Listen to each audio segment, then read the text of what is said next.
constantemente recebo mensagens de pessoas que querem começar a estudar cinema, sabe? Quer se envolver com audiovisual, e eu acho isso muito incrível. Porque quando isso acontece, eu sinto que eu cumpri meu papel, sabe? Eu fico, ai, que legal, a pessoa ficou interessada em cinema, ela ficou interessada em audiovisual no geral, a ponto dela se sentir curiosa de ir mandar uma DM pra mim, sabe? Uma mensagem pra mim perguntando coisas. Então eu acho muito legal quando as pessoas fazem isso. E pensando nessas pessoas e alguns eventuais aí curiosos que podem surgir sobre essa profissão aí, né? Eu resolvi falar de coisas que ninguém fala sobre essa profissão de audiovisual, sabe? Então, assim, não é tudo um mar de rosas, não é tudo muito fácil, não é tudo também muito difícil, tem também esse oposto. Enfim, no vídeo de hoje eu vou falar essas coisinhas, então fica comigo até o final pra você ver aquilo que não é mostrado, né? As fofocas de audiovisual. Tem uma fofoca pra lhe contar, a senhora gosta de fofoca? Oi pessoal, sejam bem-vindos a mais um vídeo do Plantão Geek. Eu sou a Miss Walker e hoje trazendo aqui pra vocês um vídeo voltado pras pessoas que gostam de cinema ou então pra pessoas curiosas, né? No geral, coisas sobre audiovisual que ninguém te conta. Então assim, se você já se interessou por essa temática, né? Se você já aí tá instigado pra saber o que eu vou falar, não se esquece de se inscrever no canal e deixar o seu like, porque isso me ajuda demais. Compartilha esse vídeo pra todo mundo que você conhece que gosta de filmes, gosta de série e, é claro, né, que gosta bastante de Stranger Things, Percy Jackson, esse tipo de série, porque eu falo bastante delas aqui no canal também. Sem mais delongas, vamos começar a falar aqui das coisinhas de audiovisual, né, no caso aqui, 5 coisas que ninguém te conta sobre essa profissão, que as pessoas às vezes nem têm ideia de que isso é necessário ou que as pessoas têm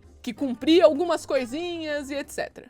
Vamos lá! A número 1 pode parecer um pouco óbvia, mas eu vou explicar o porquê, né, que isso é muito necessário. Que, gente, pra você trabalhar com audiovisual e você começar a entrar nesse universo, a primeira coisa a se fazer é estudar muito, tá? O que eu quero dizer com isso? Eu não tô falando que você precisa ir lá fazer uma faculdade de cinema pra você trabalhar com cinema. Não, não estou falando disso. Eu estou falando que você tem que sempre se manter informado, você tem que sempre entender ali como é que funciona alguns tipos de narrativa. Eu vou te dar um exemplo. Imagina, você vai fazer a crítica, né, uma análise técnica ali de um filme, de uma série, e aí você conhece 2 formas de você contar uma história, né, de você contar ali uma narrativa. De repente, você assiste esse filme, essa série aí, e ele utiliza um método que você não conhece. E aí a pessoa, né, que desconhece aquele método novo de narrativa, ela vai começar a ver defeito onde não tem. Ela vai começar a analisar errado a parada toda, sabe? Pelo simples fato que ela não foi atrás se atualizar como é que anda, né, a narrativa hoje em dia. Ela tá analisando lá um filme de 2023 com uma narrativa que era predominante nos anos 50, nos anos 70. Porque isso é uma coisa que você tem que tomar cuidado também, né? Veja o ano dos lançamentos ali dos livros sobre o estudo que você tá fazendo, né? Você vai pegar ali um livro de roteiro, por exemplo, Manual do Roteiro, do Sid Field, que é um livro muito bom pra você aprender como é que funciona algumas coisas de roteiro, só que você tem que ter em mente que o cara tá falando de coisa dos anos 70, o cara tá falando coisa de no máximo os anos 80. Era quando tava começando a entrar computador na parada. Então, assim, a forma que você conta narrativas hoje em dia é exatamente a mesma dos anos 80? Pode ser o mesmo molde, só que não é a mesma maneira de você executar aquilo. Então você tem que ter cabeça aberta nesse aspecto, que você vai estudar a sua vida inteira se você entrar em audiovisual. Eu não vou explicar as coisas aqui nesse vídeo, né, gente? Eu só tô pontuando algumas coisinhas. Porque, por exemplo, eu conheço muito profissional de audiovisual, né, que trabalha, sei lá, com roteiro, e ele não sabe a diferença de uma arquitrama pra uma mini-trama, pra uma antitrama. Ele não sabe que tem diferenças nas coisas. E aí o parceiro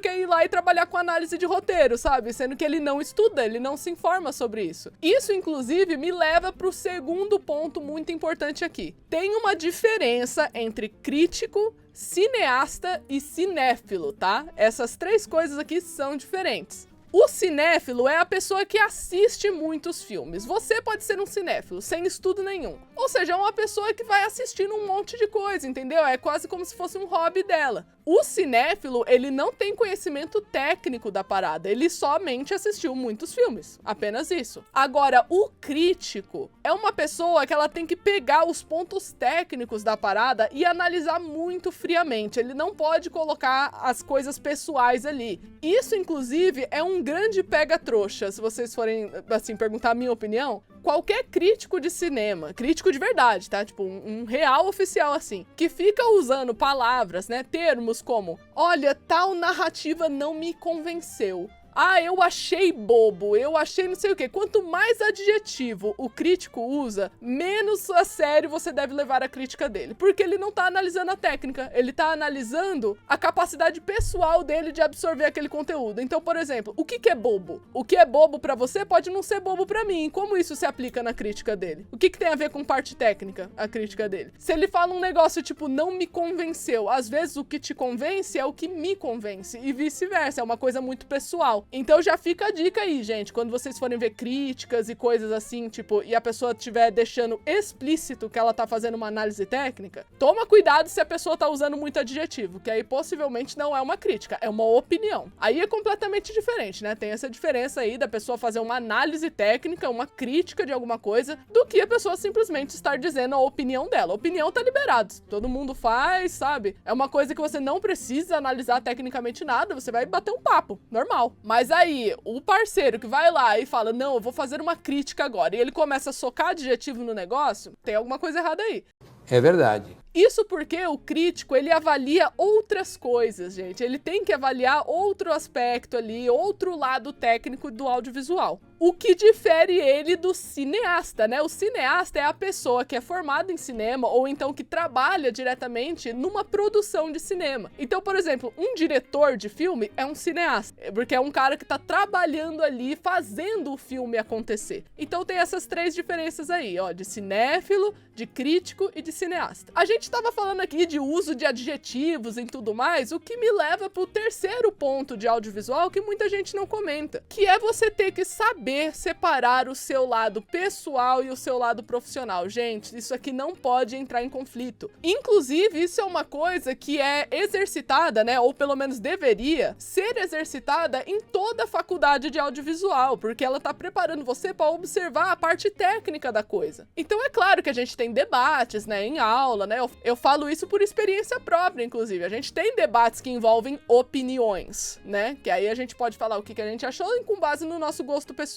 Só que, por exemplo, eu tive matérias na faculdade que era, sei lá, linguagem audiovisual. Eu não posso colocar que eu achei a foto feia, que eu achei o item feio e uns negócios assim, porque não vai fazer sentido. Eu tenho que falar tecnicamente o porquê aquele item não foi apropriado. Às vezes é uma coisa que envolve a paleta de cor, que por sua vez envolve teoria das cores, que por sua vez é um estudo de psicologia, sabe? É uma coisa que ela tem que ter motivo. Eu não posso associar com o meu pessoal. O crítico, por exemplo, ele não vai pelo achismo. Ele não vai porque, eu acho que o diretor quis dizer isso. Não, ele tem que conseguir justificar o porquê que aquilo aconteceu. Roteiro, fotografia, direção de arte, essas coisas todas são estudáveis hoje em dia porque existem padrões de comportamento do ser humano que foram possíveis ser estudados e ver como é que isso tudo influenciou na arte, né? Influenciou no audiovisual. Ou seja, é um estudo, é uma coisa técnica, não é uma coisa pessoal, né? Você vai vendo aí os estudos, os mais diversos estudos, é por isso que você tem que sempre estudar audiovisual, né? Continuar estudando, lembra do nosso primeiro tópico? Para você conseguir identificar o máximo de elementos possíveis. Nem sempre você vai identificar tudo, mas quanto mais você estudar, mais você se atualizar sobre isso, né? Sobre os diversos setores, né? Melhor vai ser a sua análise. Então, por exemplo, se o cara não sabe separar o profissional do pessoal, às vezes ele vai ver um filme que ele detestou no gosto pessoal, tipo, ele achou muito ruim mesmo, só que tecnicamente o filme é impecável. E aí o cara vai lá, dá nota ruim pro filme, fala que o filme é uma porcaria, sendo que não. O filme, na verdade, tecnicamente ele é muito bom. O crítico que foi errado em dar a opinião pessoal dele ali, né? Ele não está fazendo uma crítica, ele tá dando uma opinião e ele não colocou essa diferenciação ali no trabalho dele. O que faz, hoje em dia, muitas pessoas acreditarem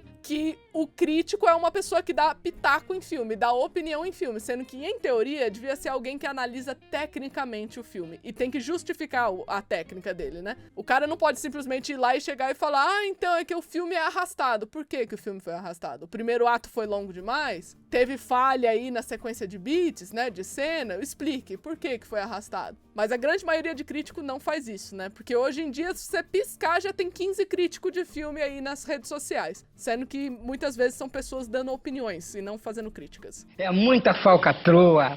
O item número 4 dessa lista é que se você trabalhar com audiovisual, você vai ter horários muito loucos, tá, gente? Às vezes pode ser uma coisa de você acordar às 5 da manhã pra fazer alguma coisa e chegar em casa meia-noite. Ou então, às vezes pode ser você trabalhando em casa, num roteiro, arrumando alguma coisa, participando de umas 5 reuniões diferentes. Isso porque, às vezes, num set, você vai gravar de sábado, você vai gravar de domingo, às vezes você tem que ajudar a montar um set, depende do orçamento da produção. Então, trabalhar com audiovisual, apesar de exigir muita organização para você, né, ajeitar tudo que deve ser feito, você deve aprender a trabalhar com improviso e sob pressão, tá? Inclusive, isso pode ser uma curiosidade 4.5, digamos assim. Você deve aprender e desenvolver ali uma habilidade de trabalhar com improviso, trabalhar com pressão. Nem sempre as coisas vão sair exatamente do jeito que você queria, pode acontecer algum problema e você vai ter que resolver, sabe? Não tem, assim, alternativa de você não resolver, você vai ter que resolver. Então é um trabalho que você fica bastante sob pressão também. E a quinta coisa, e não menos importante, é que eu recomendaria muito você saber um pouquinho de cada setor do audiovisual. Assim, com moderação, né? Você não vai ficar expert em tudo, é claro, mas você tem que saber pelo menos o que cada setor faz, né? O que cada pessoa faz ali num filme. Justamente para você não fazer coisas que não são da sua alçada,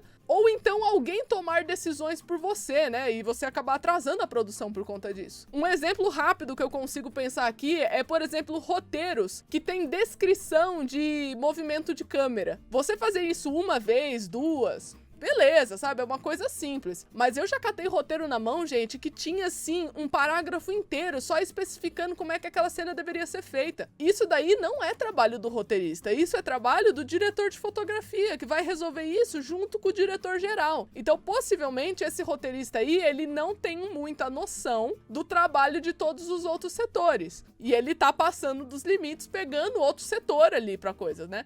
É claro que isso vai muito de produção para produção, às vezes as coisas podem ser conversadas, mas normalmente todo mundo sabe o que todo mundo está fazendo ali naquela produção, mas existe uma delimitação ali, o que você vai fazer, até onde você vai ir no seu trabalho, justamente para você não pegar o trabalho do coleguinha do lado. E aí você acaba confundindo tudo, né? Imagina, no roteiro tá uma coisa que o roteirista escreveu e o diretor de fotografia combinou outra coisa com o diretor. Aí você já atrapalha a produção, entendeu? Porque você pegou um trabalho que não era seu, você roteirista, né? Nesse caso. Então, assim, é importante você ter esse conhecimento da produção como um todo, principalmente, eu diria, se você tem interesse em produção executiva. Eu já vi muitas pessoas chegarem em mim e falar que tem interesse em ser produtor executivo, e a primeira coisa que eu falo pra elas é: você vai ter o dobro de estudo e você vai ter que realmente saber o que cada área faz, porque você que vai distribuir o orçamento da produção. Como é que você vai separar o orçamento se você não sabe o que cada pessoa faz? Qual é o trabalho de cada pessoa, o que você espera deles? Eles querem saber o que você espera deles, só que aí você nem sabe o que eles fazem, e aí como é que fica? Então, assim, esse adendo é muito importante. Saiba como cada setor funciona com moderação. Mas se você for produtor executivo, aí você não modera não. Você tem que saber de verdade o que cada um faz. Putz,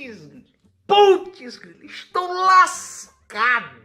Mas então é isso, eu espero que você tenha gostado do vídeo de hoje. Me fala aí embaixo nos comentários quais dessas coisas você não fazia ideia que era desse jeito. Ou você não sabia que ia ter essa pressão e esse tipo de necessidade a se cumprir. Esse vídeo aqui, gente, deixando bem claro, não é pra desmotivar ninguém, nem nada assim. Muito pelo contrário, como eu disse no começo, eu amo quando vocês perguntam essas coisas. Eu acho importante a gente saber como a profissão funciona pra gente se preparar, né? Por exemplo, eu chegar aqui e falar pra vocês que é importante se manter atualizado nos conteúdos não é uma coisa muito fora da casinha. Eu diria que toda profissão é bom você perceber como é que tá andando ali o seu nicho, né, o seu setor. Então, assim, eu fiz esse vídeo com todo o carinho, assim, no meu coração, pra tentar ajudar o máximo de pessoas possíveis, e vocês estão abertos aí nos comentários, caso vocês tenham alguma dúvida, tá, que eu vou passar respondendo. Não se esquece de se inscrever no canal e deixar o seu like, porque isso me ajuda demais, e eu vejo vocês no próximo vídeo.